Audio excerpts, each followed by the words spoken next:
You might be wondering why the exchange would be willing to take on the counterparty risk for people exchanging these kind of standardized futures contracts. And the first reason is that the exchange actually stands to make a lot of money. What he can do is tell these people who want to buy apples in the future, he could say, for example, hey, you can enter into a futures contract with a settlement price of 22 cents per pound. So that's what they're going to have to come to the table with.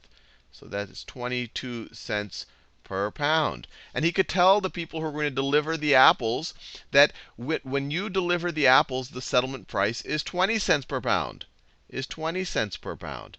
And so essentially, when the settlement occurs, he's going to be able to make a 2-cent profit. He's going to make a 2-cent profit. Let me review that again.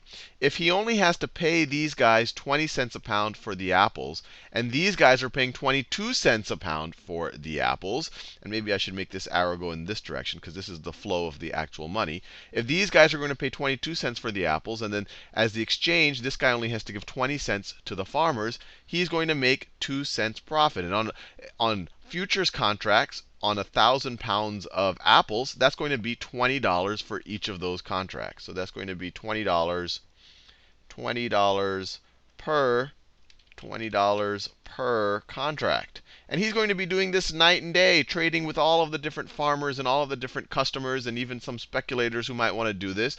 So maybe if the spread, he kind of can maintain this 2-cent spread, he'll keep making $20 every time one of these future contracts exchange hands. Now, the other way that he's going to protect himself against losses is he's going to make each of these parties set aside some money in case the futures contract price moves against them. And this money that they have to set aside is called margin. And I'll explain this in more detail in a future video.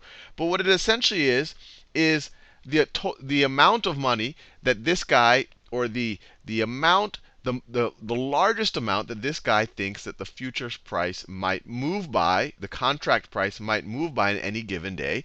And so he has a cushion. He can actually use the margin as kind of insurance. So he can make sure that on the settlement date, both parties will kind of be able to meet their obligations. And I'll go into more detail that on the next video on exactly how margin works.